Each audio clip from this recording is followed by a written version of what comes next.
llama muchísimo la atención de los analistas políticos en el mundo.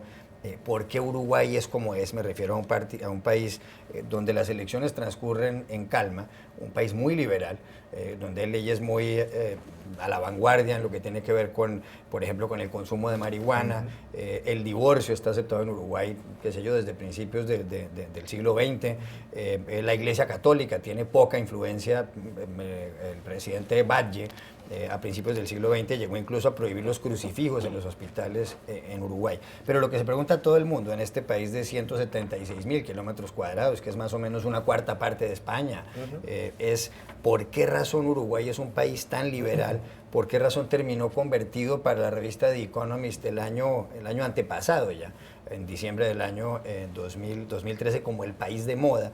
¿Por qué Pepe Mujica terminó convertido en un ídolo político en las cuatro esquinas del mundo? A ver, para hacer una historia muy larga, relativamente corta, yo creo que no hay nada particular que tengamos los uruguayos que sea tan distinto. Pero sí hay explicaciones de por qué suceden estas cosas que tú habías mencionado. Y para explicar esto hay que volver a la época de la colonia. Y muy brevemente lo digo de la siguiente forma. Cuando comienza la colonización en América Latina, el Uruguay era un país esquina, no había virtualmente gente, o había muchísimo menos que en otros lugares, y no tenía riquezas de ninguna naturaleza, no había oro, no había plata, o por lo pronto las riquezas que en aquel entonces se consideraban riquezas. Quedó un poco marginado dentro del periodo colonial y eso hizo que, bueno, obviamente al no tener minerales que extraer, para la corona no era un lugar muy importante. Al no tener tanta gente que evangelizar, a la iglesia no era tan importante. Las instituciones coloniales que Uruguay hereda fueron extremadamente débiles. Entonces el orden social que podemos ver y se deja ver en la mayoría de los países latinoamericanos, esta cuestión más clasista, conservadora, ¿no? Donde se puede ordenar la sociedad, en Uruguay virtualmente no se dio. Cuando suceden las guerras entre los liberales y los conservadores, donde si bien los liberales ganan sistemáticamente, tienen que negociar con los conservadores y se genera a lo largo del siglo XIX una cultura del consenso o por lo pronto de la negociación.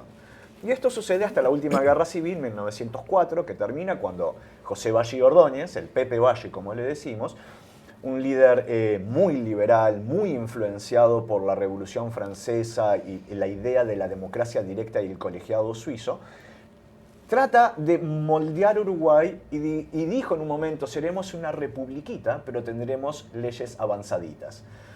Y en cierto sentido fue un laboratorio social en América Latina.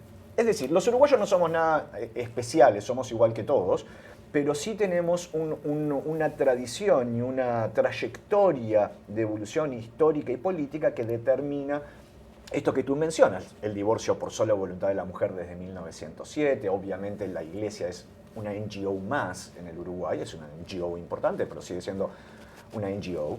Una ONG. Una ONG, perdón. Y bueno, y ahora con todo este nuevo paquete de medidas liberales, matrimonio gay, adopción gay, la ley de la muerte digna, ¿no? Eutanasia en cierto sentido, regulación, o sea, despenalización del consumo de drogas, eso ya existía, pero que el Estado produzca y venda la marihuana, ¿no? Y regule la calidad de la misma. En fin, son muchas leyes. Y un presidente que es un tanto peculiar, ¿no? Con cierto pincelada de rockstar.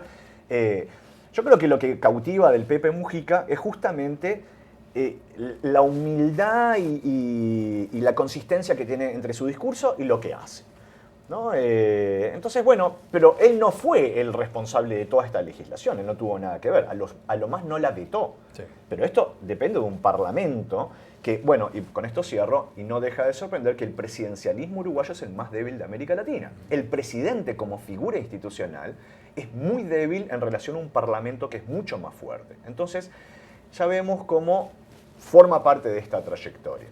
Eric Langer, 30 segundos. Uruguay se formó como un país de contrabando.